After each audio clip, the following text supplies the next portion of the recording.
Hey guys! What's up, Closer Gang? Welcome to another video. Today we're going to talk about how to flip a house. Now the goal is in real estate, everyone's always listening and watching HGTV and seeing people making these crazy amount of commissions, anywhere from 10, 20, 30, 40, 50, even $100,000, $200,000 per flip on homes. And today I'm gonna get into the basics of what you guys need to learn if you wanna get into flipping homes and how you can get ahead in life. If you guys can take a moment and please like the video below, it definitely helps boost the algorithm and it also gives us more energy to produce you guys more videos. But I really do appreciate you guys. Don't forget to like and subscribe. We're working very hard on these videos. We're constantly hustling for you guys, but let's get into it. So, flipping homes. There's a few steps that I think is super important in order for you guys to be very successful at flipping homes. If you guys want to make a lot of money and you guys want to be definitely not like the others where you're risking your money or over leveraging yourself, then these are the key factors of you knowing. Step one, become an expert. And what's becoming an expert? It's becoming an expert in your field. And let's say you're focusing on Oceanside, New York. And now what you have to do is become an expert. And what do I mean by becoming an expert? That means you have to do your market research. You have to look inside Oceanside. You have to see all the houses that sold in the past 30 days, all the houses that sold in the past 60 days, and all the houses that sold in the past 90 days. You have to figure out what's the prices that they're selling for, what's the sizes of the houses, and what renovations are going. And also check how much inventory is on the market and what's on the market, what's the comparables. You hear that word a lot in real estate. You hear the word comps. What is comps? Comps is comparables. It's taking the houses and comparing them to one another and seeing what sells for what's a higher price, and what's not making money, right? So in the sense of what's the price per square foot in the area, what's the average time on market for the units to sit on the market, and also what's the average time for closings and what's the recorded closings. And that's how you figure out what's really going on in the market. Now, let's say you did that and you run across a property that is a little bit distressed and you're like, hey, this looks like a great deal. All the houses in the neighborhood are selling for $650 plus that are renovated. This house is not renovated at all, and this house they're only asking for $300,000. Now, can I make money off of it? Of course you can, if it makes sense. Now you have to do a few research. Step two, it's gonna be due diligence. Now, I know I didn't list it over here because this is something that I always, by becoming an expert, I always associate them together. Now, once you're an expert and you see a property you like, you have to start doing due diligence. What is due diligence? It's figuring out if the house has any violations on it, if the Department of Building has any fines on it, right? And if there's any problems within the family. Is it an estate sale? Is it a foreclosure? And what's the process of going through it? Now, once you do all of that and you see that it's a good deal for you and it makes sense, you gotta do step two, which is architect work. And you have to find yourself, this is something I relate together. I relate 2, 3, and 4 together. Architect, contractors, and real estate agents. What you want to do is find the best real estate agents in the area and bring them by. You want to get their assessment of what potentially they're selling every day in the market. You want to get their assessment of what can potentially you can get for the house after you finish working on it. On top of that, you want to get multiple contractors inside the house to get quotes from the contractors to understand, hey, how much is it going to take to renovate this house? And I want this type of kitchen, and I want that type of bathroom, and I want this type of layout. So how am I gonna get this type of house, and how much is it gonna cost me? Because without that, you don't know exactly how much you're gonna be all in for, and that really dictates your margins, right? Your profits. Now, on top of that, you're gonna want an architect. What's possible? What's able to actually bring out of this house? Can I have an extension, which means blow out the house and actually build it bigger? Can I raise the ceilings and vault them? Can I expand the layout? Do I need to do any safety precautions and measures in order to get it done to a certain way? And now when you do all of that, you're making sure exactly what's the expenses and what you can get out of the house. Now, once you figure out a layout with the architect and what can be done, and you figure out with the real estate agents what you could potentially get for the property, but also what's selling the quickest, what type of finishes, what type of kitchens, what type of bathrooms, and where you can save money or where you can actually have to invest more money in order to get even more money. Once you figure that out, you can close with a contractor, right? And if you figure out the contracting cost, then you right now have the cost of this, the cost of this, and the cost of this, right? And the house cost, let's say, $300K. The architect will cost you, let's say, $3K.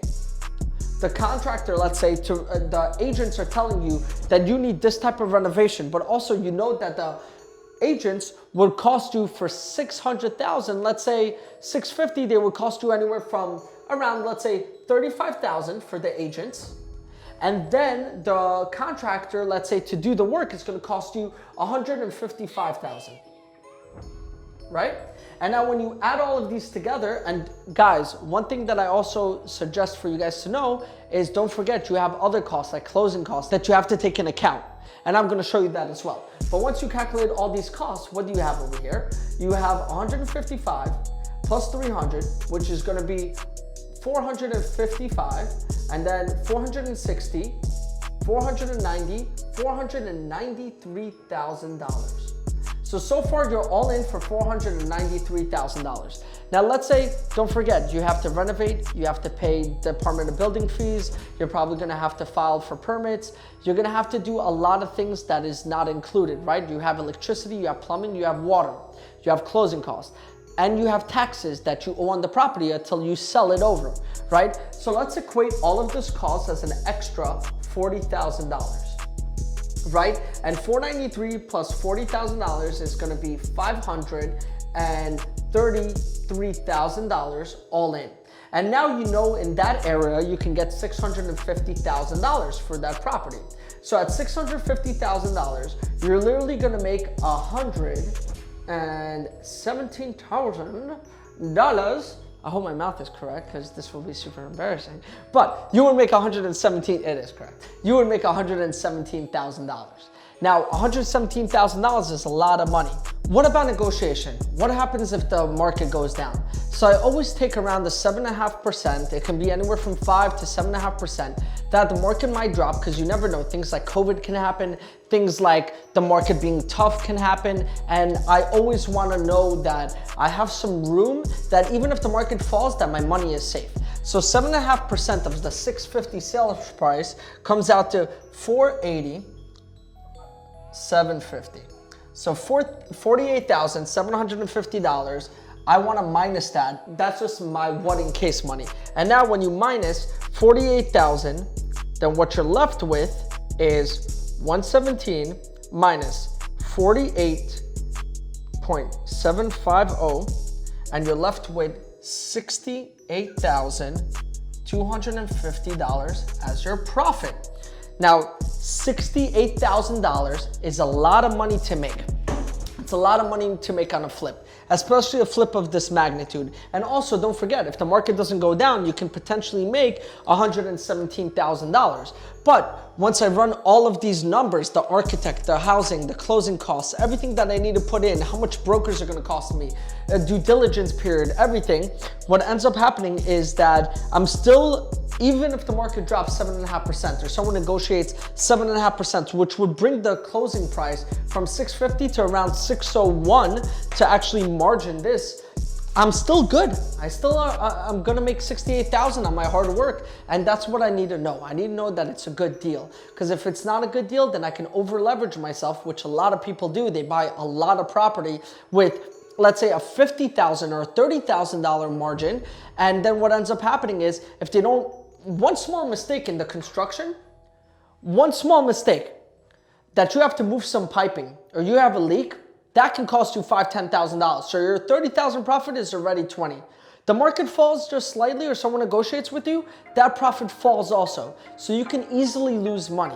That's why I say don't buy a million deals, but buy the right deals. You guys want to make sure your money is safe. You guys want to make sure your money is growing, and you guys want to make sure that you can get ahead. Now, on top of that, lastly, you're going to need an attorney. Now, why do I say a good attorney? Because attorneys are everything. So when you go to the closing table and when you're negotiating a contract, you want to make sure that the attorney can negotiate the right timing for you, that can negotiate the right stipulations for you, that can be there for you and take care of you when you're closing the deal. On top of that, a lot of people don't know, good attorneys can also at the closing table negotiate the title costs. So sometimes they can negotiate with the title company to get a few of the payments and fees off, which might save you money. Now, overall guys, these are super important factors. You want to get all of these done. There's going to be a lot of work. Real estate isn't easy. Finding a good property is hard. Getting a great architect is hard. Finding great contractors that do things for the right price is hard. Good real estate agents is hard. Good attorneys is hard. The process of it is hard. Dealing with Department of Buildings, getting permits, the construction side, everything, but it's all worth it, especially when you're making profits like this or this, and you're doing even 1 or 2 of them a year, or maybe even 5 or 10 of them at a time.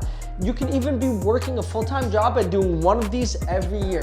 Now, obviously these numbers don't equate if you're taking out a loan or a mortgage, right? But if you're taking out a loan for the property, which a lot of people do, then you're also gonna have to equate those costs, right? Those hard costs. It really depends what you're doing.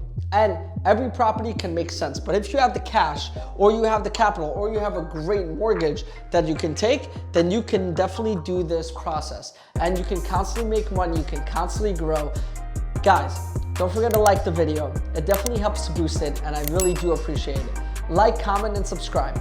Let me know what you guys want to see and I'll produce a lot more for you guys. I love you guys. We're the Closer Gang and I'll see you guys in the next one.